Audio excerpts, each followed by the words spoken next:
उच्च गति अभ्यास विश्लेषण संख्या 39।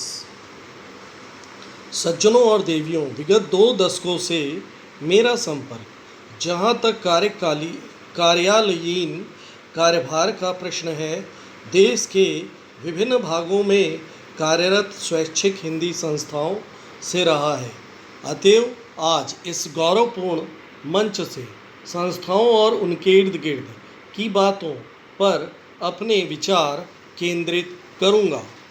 जहाँ हिंदी शिक्षण एवं परीक्षा संचालन हिंदी प्रचार प्रसार के सर्वाधिक रचनात्मक कार्यक्रम है, वहीं हिंदीयेतर क्षेत्र में हिंदी के लिए अनुकूल वातावरण निर्माण भी एक महत्वपूर्ण पहलू है। आज इन कार्यक्रमों के संचालन सहज सुगम नहीं हो रह गए, बल्कि चुनौतीपूर्ण हो गए हैं।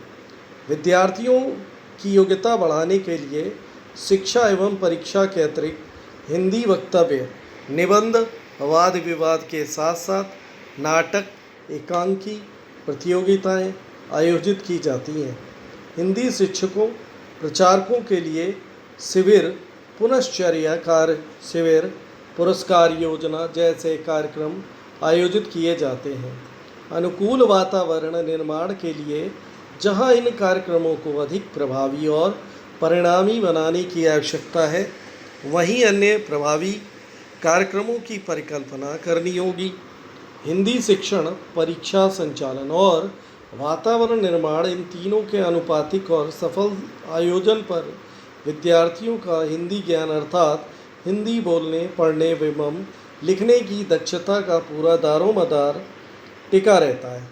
आज जबकि बहुतेरे विद्यार्थी शिक्षक बनने की राह में प्रशिक्षण प्राप्त कर रहे हैं, तो हिंदी शिक्षक की योग्यता एवं दक्षता ऐसे ध्यान देने का विषय है, जो राज्य के इतने सारे हिंदी सीखने वाले विद्यार्थियों के स्तर के लिए निर्णायक पहलू है।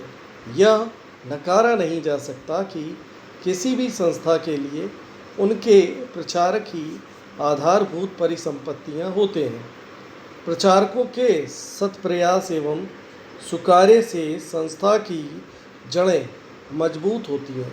वास्तव में हिंदी की प्रचार योजनाओं का सफल कार्यान्वयन सभी संबंधित पक्षों के प्रयास के समन्वय से ही संभव है। संस्था के पदाधिकारी, कार्यकर्ता, प्रचारक गण, विद्यार्थी और अंत में किंतु कदापि कम नहीं सरकारी व्यस्तता के तालमेल पर इन सबके कार्यों के उचित समन्वय का प्रयत्न स्वस्थ दृष्टि से निरंतर जारी रहना चाहिए, और यह भी ध्यान रहे कि जाने अनजाने दामन में दाग न लग जाए। भारत ग्रामों का देश है और अधिकांश भारतीय जनता ग्रामों में बसती है। नगरों और शहरों के नागरिकों को शिक्षा की कई सुविधाएं प्राप्त हैं, यूँ उन्हें हिंदी पढ़ने के यथेष्ट अवसर उपलब्ध हो जाते हैं। अब आवश्यकता इस बात की है कि ग्रामवासियों को भी हिंदी सीखने के अधिक अवसर प्रदान किए जाएं। हिंदी राष्ट्रीय अस्मिता, राष्ट्रीय पहचान, राष्ट्रीय गौरव की भाषा है। यह राष्ट्रभाषा, राजभाषा घोषित तो हो चुकी है, किंतु अब तक इसे अपना उचित स्थान प्राप्त नहीं हुआ है। इसके लिए जब तक शासन और जनता दोनों ओर से संवेद प्रयास नहीं होगा, लक्ष्य की प्राप्ति नहीं हो सकेगी। राष्ट्रभाषा से ही किसी राष्ट्र की भावात्मक एकता, राष्ट्रीय एकता की प्राप्ति की जा सकती है। अपने देश की भाषा को छोड़ किसी अन्य विदेशी भाषा से इसकी प्राप्ति कदापि नहीं की जा सकती। पूर्ण विराम।